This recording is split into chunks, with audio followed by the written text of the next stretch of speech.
Hello, everybody, and welcome to our studio show here on MXGP TV. It's round 9 of the FIA Motocross World Championship. It's the FIAT Professional MXGP of France, and once again, we've got another, well, high-profile show for you guys this weekend to enjoy. We've got Hunter Lawrence, who's already in position from Team Suzuki World MX2. We've got the Monster Energy Yamaha rider coming in as well, Jeremy Van Horebeek, and the team owner for Team HRC MXGP, Giacomo Garibaldi, coming in series. But Lisa, as always, alongside us here. First time we've been back to Ernest since the Motocross of Nations. Should be an action-packed weekend. Should be great atmosphere and a lot of for the fans to cheer about. Absolutely. We've got Polan, Febvre, we've got Patrel in MX2, but it's something about the French crowd. And we were just talking to Hunter about it. They take it to a different level, don't they? And the atmosphere here is going to be amazing this weekend. Yeah, and that's just in the campsites. Yeah. Well, look, let's move on with the show. Hunter Lawrence, he rode fantastic last week in Germany, got himself on the podium. And I guess we should start by saying, mate, congratulations. First ever MX2 podium. I bet it feels awesome, doesn't it? Yeah, it was pretty cool, actually. I was pretty happy with how both motos went, just to get some, a good top 2, top 5 results. So I was happy with that. And then, Harry came over after the second moto, and Jeremy was there, and he was saying you're both on the podium. That was crazy. I didn't expect that, and to share it with my best friend was on the podium was awesome, to be able to share that. And the whole team was so happy, and also I was over the moon. It was really cool to have just a little top up on confidence and a reward of what you're always working for. So I was so happy, and hopefully we can have another good weekend. But I'm a rookie, so not every weekend's going to be perfect. I know this, but we just got to keep working to try and make them as good as possible. Obviously, just looking at some of the footage here now from Germany's second race. But for the first time this year, you managed to put 2 solid rides in, no mistakes. So I guess, from that side, was it just one of those days where everything clicked, or is it something that you've actually been working on? Yeah, I think this track, I like it, it suits my style. A lot of ruts and bumps and stuff. That's definitely one of my strengths, but I think it's definitely something I've been working on. I think it was just cool that it sort of, came up at this track, I think. But we've been working hard and trying to better what we needed to work on for quite some time now, So I think it was cool that I got rewarded at this track. A lot of close friends and family was there. Yeah, I mean, I was watching warm-up from the side of the finish line jump earlier on the day, and it looked like you were enjoying it and you were feeling pretty free. But great moment here, eh? Yeah, I was having fun. Yeah, we were talking here. Yeah, and Harry said, we got it, and that was crazy, That's so cool to see, actually, because we were so happy, and also the team, That's actually the first time in history, I think, Suzuki was gone 1 and 2 on the podium. I think a lot of years ago with Kenny and Tonus, they went 1 and 3. Yeah. But I don't think they've done that, so that's actually pretty cool also. But you mentioned it. The best part, I think, was the fact that you and Jeremy weren't aware of it. It actually took Harry to come over to you and tell you. Did that make that win even extra special for you? Yeah, for sure it was, because I was already happy with myself for a good 2 races, and Jeremy was coming and asking where Covington finished in the first moto, and I think we were trying to sort of work it out a bit ourselves, and then Harry came over and told us, and that was so awesome, It was just like Christmas. It really was cool. What was your goal coming in at the start of the season as a rookie? Did you expect to make the podium at some point? Yeah, I mean, all winter we know I know my potential, and for sure I can get a podium. And Steph and I said, don't go faster than the clock ticks, and we knew it was going to be difficult and stuff, but it's cool to get a podium and like this, But it's difficult to say your expectations, because it's always changing. And after last weekend, obviously you want to get more podiums. It's only natural. You get one thing, you achieve one thing, you want to achieve the next thing. That's just a human nature, Well, we saw flashes of what you can do earlier on in the season in Indonesia, but since then, what's kind of been holding you back? Is it just too many little mistakes, or poor starts, or a bit of everything? We've got some footage here from Indo. Qatar and Indonesia were not so bad. Indonesia, a little bit of bad luck with getting stuck in the mud hole, but I don't know. I don't feel like much has changed. Like within my training during the week, I feel like I've stayed. I always work hard, you know, regardless of the result. And yeah, we did go through a rough patch of like I was crashing in every moto, you know, and it was really frustrating me because I'd try so many different inputs, you know. I'd try different mental state, different like race strategy and stuff, and I'd still end up on the ground. So for me, it was really difficult actually. But yeah, we just keep working, and it came not to, yeah, it's coming a bit better. So hopefully we can keep in that direction and, yeah, keep working and come in a good way. Are you surprised at just how quickly you have come up to speed, though, considering you spent a lot of last year out with a knee injury? Yeah, I suppose, yeah, I'm happy with my speed and stuff. I think during the moto, my speed's not an issue and my fitness is okay. It's more so I struggle a lot on the Saturday with just like the time practice, you know, that one lap. That's what I'm struggling the most with. But yeah, like I trained with my teammates and stuff over winter and stuff. So we're always pushing each other. You know, I want to try and beat Jeremy, and Jeremy doesn't want to let me be faster than him. So it's like this, you know. And I suppose that's great, isn't it, in that respect, because he finished second in the World Championship. He's now won races, won Grand Prix as well. Sure. You know, that's your little target. Yeah, for sure. You know, it's cool to have Jeremy there. You know, he's not like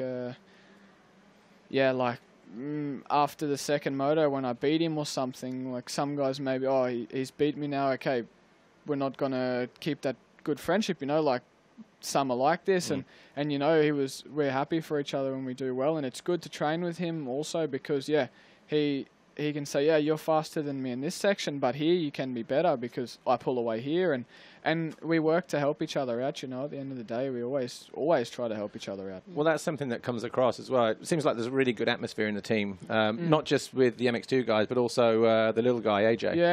Yeah, the short guy of MX1. That's yeah, you know, we all get along so well, actually. Like, I couldn't ask for better teammates, honestly. We get along so well, and coming from a different team to Suzuki, it's always in your mind, oh, how are you going to get along with them and stuff. But yeah, we always have so much fun, and yeah, like we do stupid stuff together, and we be boys, you know. Yeah.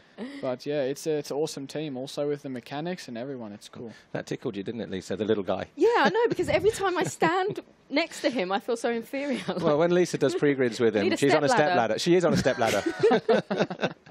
Hi. Yeah, there's a microphone. Right, I have a question for you on social media from MX Justin, and he says, do you realise you could at some stage become Australia's first ever motocross world champion? He says, keep up the good work and thanks for the shirt in Patagonia. Yeah, no problem, MX Justin. Yeah, sure, that's a goal. It's not something I don't want to happen, that's for sure. Like, that's what I'm working for, and it would be cool, you know, actually, to be the first Australian world champ. But yeah, we don't talk about this now. I just keep working and we'll try and achieve it, you know. Obviously everyone on the start line wants to be world champ, so just got to work harder and be smarter and stuff, but that would be pretty cool. So I'll keep working hard and see how we go. One step at a time. Okay, we're almost out of time actually, but just before we go, who were your idols growing up, or was there one in particular really? Growing up as a kid, I thought my dad was the man. Yeah. And then when I realised he couldn't ride a bike so good, I started to... Yeah, I think Ryan Villapoto actually. Villapoto and stuff, he was the man when I was growing up, you know, on 250 and coming to 450. So yeah, that's the guy I sort of looked up to as a kid. He's your benchmark. Yeah, pretty high standards. He's the man. Well, look, Hunter Lawrence, Suzuki World MX2, thanks for joining us in here. In a moment, we'll meet Jeremy Van Horebeek from Monster Energy Yamaha. But before we do, let's take a quick look at some of the action from a week ago in Germany. Here's highlights from MX2 Race 2.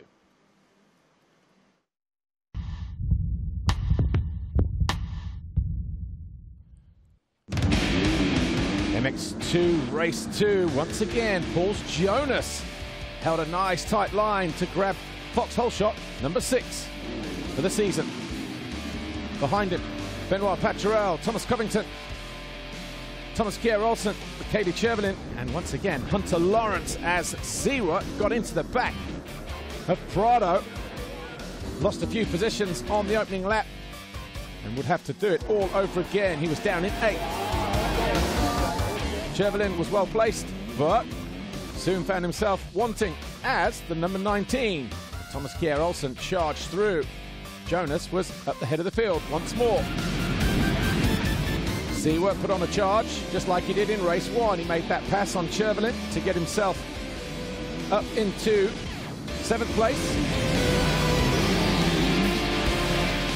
Ahead of him, Hunter Lawrence, Thomas Kjær Olsen, Benoit Paturel.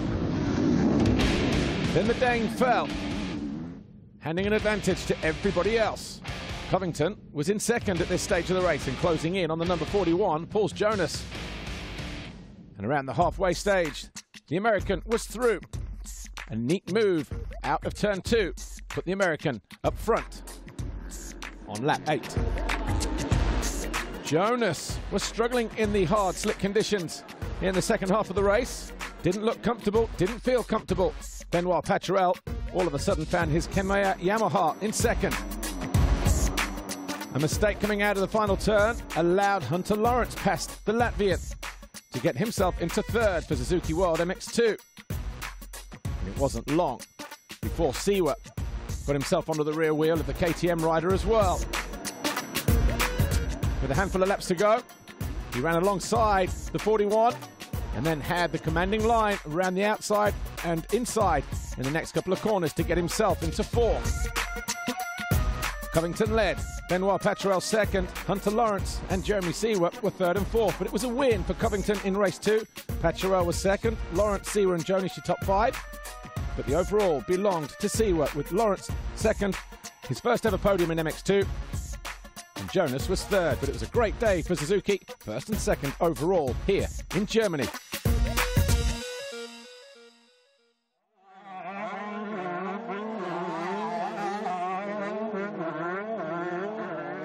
Some of the highlights then from MX2 Race 2 in Germany, and what a podium that was as well. Jeremy Siewert winning from his teammate Hunter Lawrence, who was just in a moment ago. But our next guest is here, Monster Energy Yamaha factory MXGP rider Jeremy Van Horebeek. Welcome to our studio show here on MXGP TV. Thank you. 5th in points at the moment in the MXGP class. Happy with how things are going so far?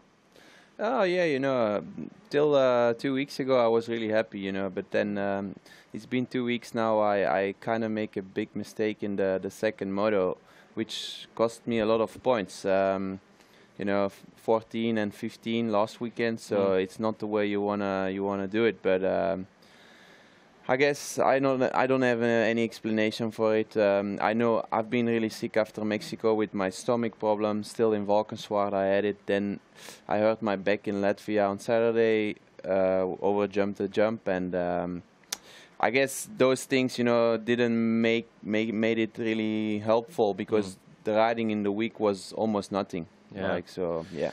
I mean, you just kind of pinpointed there 14th and 15th in Latvia, both motos, second race. We know why. The second race in Latvia, you caught the rear wheel of Paul, and I think on the opening lap. But when you're chasing podiums, you know, you've had a good race in the moto number 1. How frustrating is that as a rider, knowing that, you know, you're just giving yourself a whole load of work to do to get back through the field, or just riding with those niggling injuries, you know, when it holds you back like that? Yeah, you know, because it's always positive when you have a good first moto, and then you know, you just have to do it the second moto, and then normally you can finish on the podium quite easy.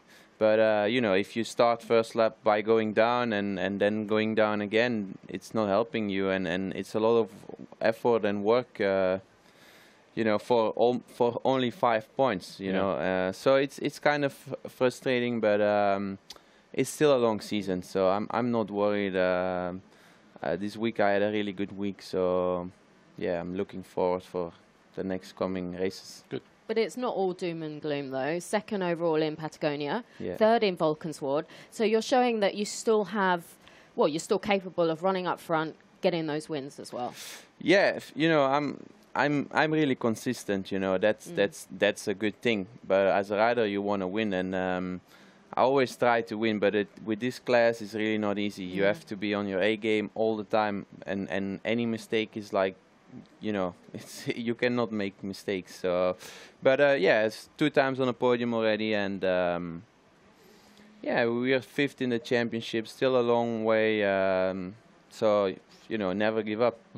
You seem more relaxed this year, and it's shown in your riding style. What's different, do you think? What's changed for the Jerry Man this year compared to last year? You know, it's always difficult, but... Sorry. She's the only one that calls you the Jerry Man, and she's the only one that gets away with it. You don't mind? No, You're okay with that? I'm good. We're good. You We're can, good, yeah? you can say. Okay, No, you know, every year you analyze the season and you check what went wrong the year before, and you always try to work harder and work on the things that went wrong. So that's what I did again this year, and we did a great job with the engine. You know, I was really ready now coming into Qatar with the bike setup, and still the day of today I'm really happy. But we're still working on some little things, and as soon as that is done, you know, I will be in a really comfortable position, and you know, that's why I don't have any pressure or stress, or I just feel really good, and you know, I'm always there. You know, top 5 is like my spot, and I know it's not winning, but it's important to be top 5 every weekend, and you know, it will pay off the end of the season. Well, that's where the big points are, isn't it? You know, anything less than that, you start going down in 1 point. That's why it's kind of a bummer from the last 2 weekends, but hey, I guess in this sport and this level, if you cannot make mistakes, then you're not human, I guess. Yeah, exactly. All right, well, more from Jeremy in a moment. Quick reminder about MXGP 3, the video game.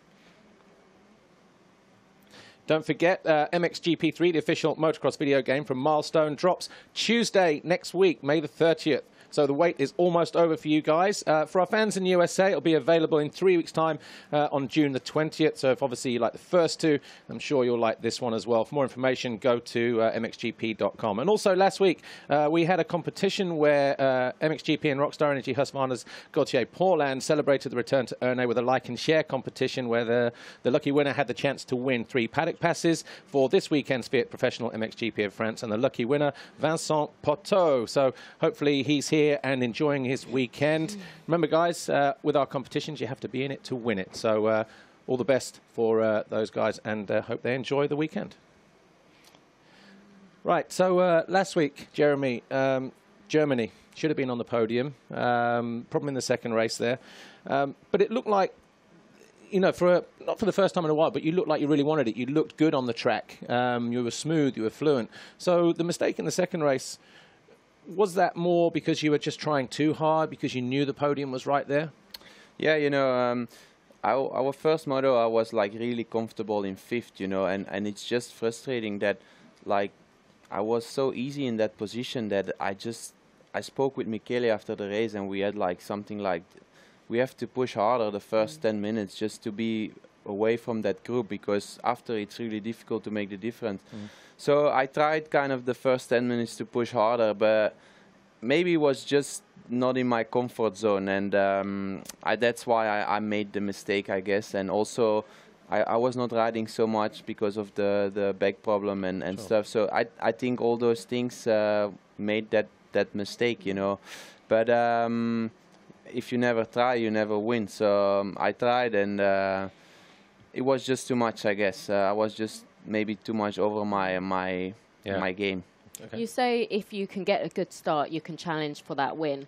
Just how easy is it to get a good start setup with a new mesh system? Or how difficult has it been? Yeah.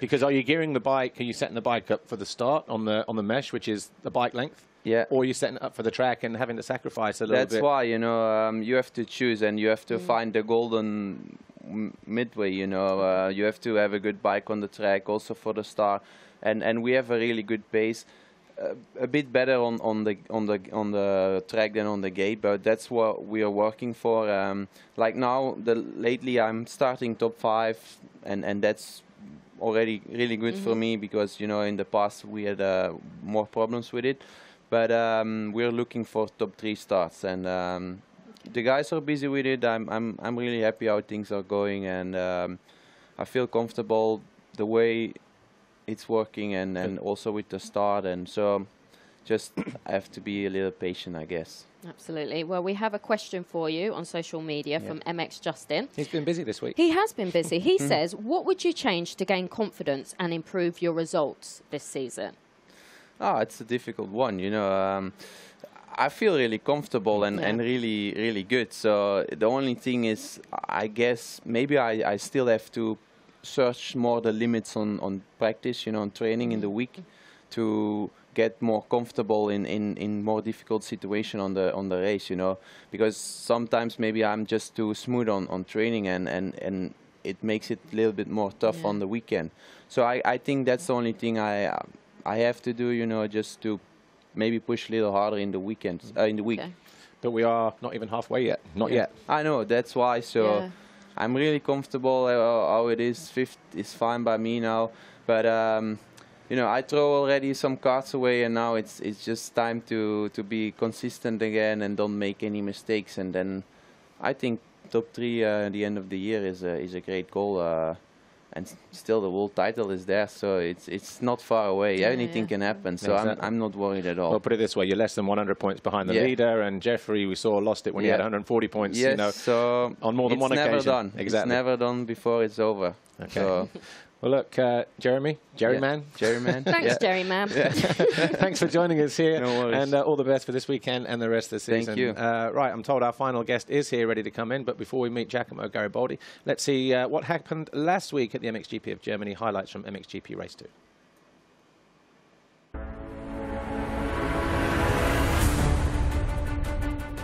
After a epic moto #1, Jeffrey Hurlings was hoping for a good start in race 2. He didn't get it. Once again, it was Tony Cairoli who held a tight line to grab foxhole shot #5. Arminas Jasikonis hovering just around the top 10, just behind the 99 of Max Anstey and Roman Fevre, as Hurlings tried to make ground in the early stages of the race. After that poor start, found his way past Jeremy Van Horebeek to get himself into 4th as early as lap 2. Such was his pace, but it was Cairoli who led from the Rockstar Energy Husqvarna, #21, Gauthier Paulin, and the Monster Energy Kawasaki of Clement de Salle. Hurlings forced de Salle into making a mistake around about lap 6 as Geiser was struggling once again on the HRC Honda.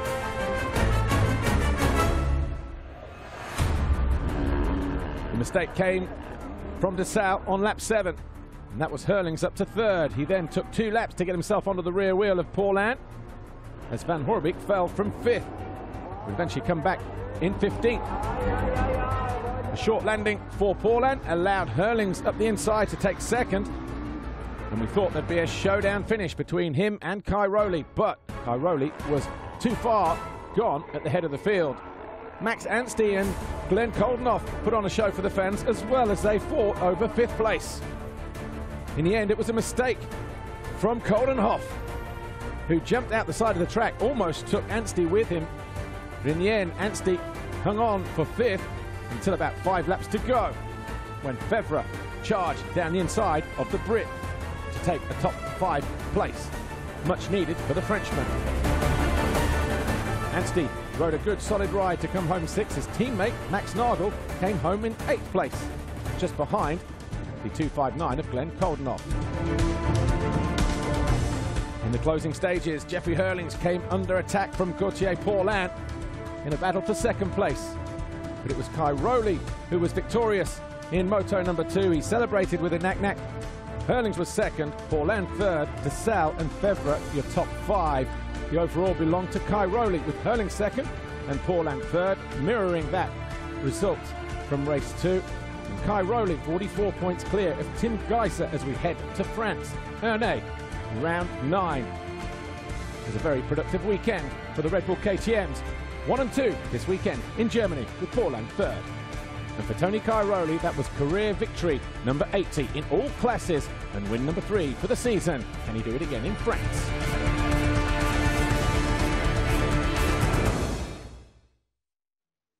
Some of the action then from Germany just a week ago, round 8. It's round 9 this weekend, and it's the FIAT Professional MXGP of France. And team owner, team manager, the guy who runs everything over at HRC MXGP, Giacomo Garibaldi, is with us. Thanks for joining us here.